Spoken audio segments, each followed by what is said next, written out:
now. That's right. You got to stay humble. Another guy who's been instrumental on the other side of the ball, José Buttó. He's been amazing because that transition is not as easy as he's making it seem. The way you got to get ready is a totally different routine compared to when you're starting a game. And we've seen that. And not only that, but when you're dealing in situations like this, you're trying to give a clean inning to a guy, try to avoid coming in the middle of an inning. And he's done it a few times now where it's runners first and second, nobody out, running first and second, one out, and he gets out of it, and then he gives you multiple innings. Dedniel Nuñez, any updates on what this injury is? He was having a hard time recovering, especially after the break. He went back-to-back the first couple of games there in Miami. And then the third day, he said, he was kind of tight in the forearm area. So we gave him an extra day, so that's why he didn't pitch that last game in Miami, when in the eighth inning, probably people were thinking, like, where's Dedniel Nuñez? Hey, welcome to Meet at the Apple. I'm Vito Calisi. This is Jonathan Barron, and we're joined by Carlos Mendoza, Mets manager. Carlos, we just finished the All-Star break. How did you spend it? What did you do for those few days? So I went back to Tampa and spent time with the family. Nice and relaxed few days. Surprisingly, I was, I didn't know if he was going to be busy with phone calls and things like that, but he was quiet, which is, news is good news, right? But it was able to grill some steaks. What kind of, how you cooking them? Medium rare? Yeah, medium well. It depends, it's just for my kids, my wife. So, but yeah, just nice downtime, much needed it. And then, on our way to Miami for the 4-game set that we had there. Now, during that time, do you keep up with the guys at all, or do you kind of just give them their time to have their break? Yeah, no, I'll try to give them their time, It's just, we're so much together throughout the year that unless something happens, and that's what I was kind of glad that, the phone was quiet. Like I said, that means everybody was fine, check with some of the coaches. But other than that, he was, I'll give them their time. Did you text Jose about his performance during the All-Star game? Iglesias, he did OMG in Texas. No. Yeah, you kind of no, I did not. There are many Jose's. No. I did not. I checked with him before he went out there, obviously, but I knew he was busy, so I didn't want to. He was real busy. He was all over the place. I was like, I wanted to make sure that he got his proper rest, I was like, hey, make sure after that, you need to go home and you need to relax a little bit here. We need you, But no, it was great. So, but I did not check with him. Yeah, forget Jarren Duran. I think Jose Iglesias should have been All-Star Game MVP. So you guys are off to a great start here in the second half. And one guy that's really led offensively is Jeff McNeil. And a lot of fans talking about second half Jeff, he's been great, but I think that this goes back even further. And I looked at some numbers going back to the night in Pittsburgh that he homered against Paul Skeens on the high fastball. Jeff has increased his pull rate by 20 points, and he's increased his hard hit rate by 20 points. So do you agree that this isn't just since you guys got going again in the second half, but this has been kind of festering for a little bit, Jeff getting back on track? 100%. And I think I said it, a week or two before the break, that we started seeing a different Jeff McNeil at the play, because with the way he was driving the ball, the conviction, he wasn't just trying to guide the baseball. Let me put it in play here. He was swinging the bat. And I remember talking to him because I think it was that Pittsburgh series. He was launching balls in batting practice. I was like, wow. And he's like, yeah, I think this is what I used to do when I was in the minor leagues, And then I think obviously you mentioned that homer that he hit of Skeens. But yeah, and he probably wasn't getting results. He was very unlucky the last 2 weeks going into the break. But the at-bats were there, like I said, and just the conviction. So the fact that now he's getting results is a good sign, but we know he's a good hitter. Another guy who's been instrumental on the other side of the ball, José Buttó, coming out of the bullpen, eating big innings. What has helped make him so successful and such a weapon for you to use out of the bullpen in big spots? Yeah, look, he's been amazing because that transition is not as easy as he's making it seem, The way you got to get ready is a totally different routine compared to when you're starting a game. And we've seen that. And not only that, but usually when you're dealing in situations like this, you're trying to give a clean inning to a guy, try to avoid coming in the middle of an inning. And he's done it a few times now where it's runners first and second, nobody out, running first and second, one out, and he gets out of it, and then he gives you multiple innings. His ability to slow the game down, his the poise, the awareness of the situation, and then He stays on the attack. He executes pitches. And yeah, that's huge.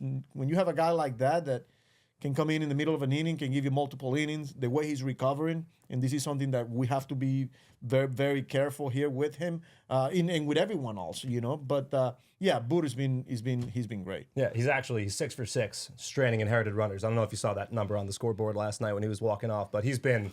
He loves talking about the scoreboard. Well, I mean, it's good information, and I know you know that. Yeah, look, it's baseball. Obviously, times guys will get the job done, and they're human, and there's going to be times where it's going to be hard for them. You see it all the time, but yeah, it's just really good to see Buttó in that role right now. Now, do you think we could start seeing a situation where a starter comes out for 5 innings and then you use José Buttó for the final 4?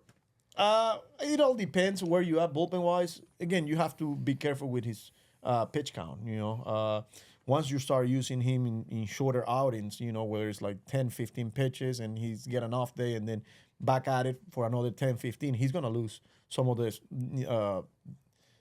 pitches that he's got. It was good to see him when he goes multiple innings, it can give you 30, 35. But yeah, I mean, look, if we short one day and he's the starter for 5 and we feel good with where he's at physically, pitch count wise, and the way he's throwing the ball, and he's got to finish a game, I'll be comfortable with that. All right, so Yankee Stadium, Subway Series. We just wrapped that up. Your first trip back to the Bronx as a manager on the other side of things. What was the experience like? I know they came here, but now you went there. Yeah, it was a different feeling. I'm not gonna lie, especially once I was getting closer to the stadium.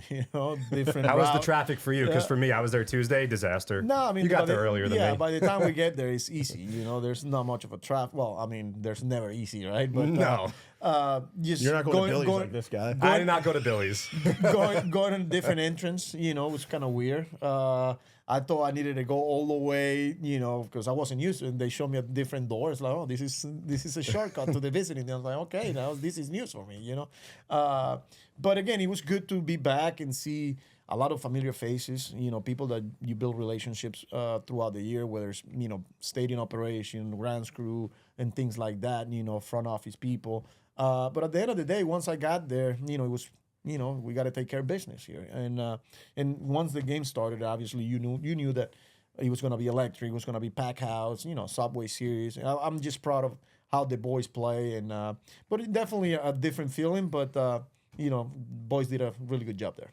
Now, is it harder going up against somebody like Aaron Boone, who you know so well? Like, do you have to think differently because you know him so well? Yeah, there was a line change pretty much. You had a lefty, and then he brought the righty out of the bullpen, and he has Austin Wells comes off the bench, and he puts Ben Rice in the game. It was tit for tat the whole time. Yeah, and I don't know that you necessarily is harder or, because I know him, he knows me. I think it comes down to players executing what you have available. I went into a game there where I didn't have the closer, and he didn't know that. So, yeah, we know each other very well. But at the end of the day, he's going to make adjustments. I'm going to make adjustments. And the game will dictate what you're going to do. 4-0. That's right. You got to stay humble. Nah. Let's take a victory lap, baby. Now, there was obviously a massive moment on Tuesday night, and that was Aaron Judge up representing the winning run. And Jake Diekman froze him. And after the game, you were asked why you chose to pitch to Aaron there after you kind of pitched around him earlier. And you gave an honest answer. You said, I don't know. And I love that because, I still don't know. And how could you know? This is the best player in the game, arguably. But my question on that is, for you, how much is managing gut in the moment versus analytics in the playbook and going in with a script and sticking to that? Look, there's always information, and you got to have the information. You got to prepare. You got to, but then there's also the human side of things, the feel for the game. The game will dictate. You got to trust what your eyes are telling you at times. And honestly, I use my coaches too. I'll ask their opinion, see what they're thinking. And then at the end of the day, obviously, I'm making the final call. But yeah, it wasn't an easy situation. It wasn't an easy decision. I'm glad it worked out. Us too. All Mets Nation is too. Now, you got some challenges coming up. We had some injuries announced today. So, Dedniel Nuñez, do you have any updates on what this injury is? Yeah, so he was having a hard time recovering, especially after the break. He went back-to-back the first couple of games there in Miami. And then the third day, he said, he was kind of tight in the forearm area. So we gave him an extra day. So that's why he didn't pitch that last game in Miami, when in the 8th inning, probably people were thinking, like, where's Dedniel Nuñez? So we were staying away from him. Got to Yankee Stadium the first day. He felt good, play catch, say, I'm good to go. He ended up pitching that day. I think he threw the 7th.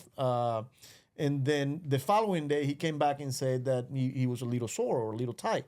So let's give it another day. We got here yesterday and went out there and played catch. And, it's like, I'm still tight, So it's like, let's go ahead and send you, let's take a look at this. And glad we got good news. He's just a minor flexor strain. Elbow's fine, ligament's fine. So this should be a short, time in the IL, which is probably the best case here, good news overall. He's going to be down for a couple of weeks, but then we'll get him back. That's great news. Another guy who, by the way, not to jinx things, hasn't allowed an inherited runner to score yet this year, along with José Buttó. How about Garrett and Sean Reid-Foley? You have an update on those guys? Yeah, they're progressing well. Garrett, I think he's scheduled to throw a light bullpen today, for the first time, which is a good sign. But talking to him, he's feeling really good. Reid-Foley threw a live BP, feeling really well. Hopefully on Sunday, he's pitching in a minor league game. So good signs there. In the last few weeks, we've seen a more crowded Citi Field than we saw in the beginning of the season. Oh, yeah. What's it been like for you, to see Citi Field starting to get to its capacity?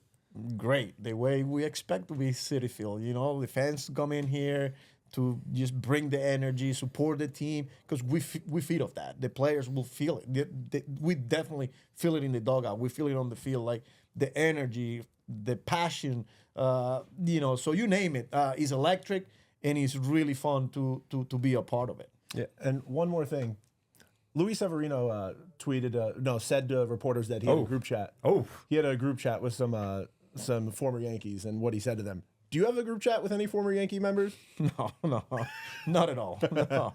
A lot of people that, I have a lot of, professional relationships, but at the end of the day, they're trying to beat us and we're trying to beat them, And we Well, they didn't beat you, Mendy. So, but again, really good ball club there, the records speak for themselves, obviously. And every team is going to go through a tough time throughout the year. We went through it. But look, two really good teams and on a special city. So I'll just encourage the fans to continue to come and support us in Citi Field. Cool. Well, thanks so much for joining us, Carlos. You can listen to this podcast on Apple, Spotify, wherever you get your podcasts. We're available on the Mets YouTube page. I'm Vito F. Calisi on Twitter. John is at JMB9191. Carlos Mendoza does not have Twitter. But or maybe he does, and we don't know about it. I'm off. Okay. But you can see him at Citi Field. Come support the Mets. Thank you all for listening. We'll see you next time.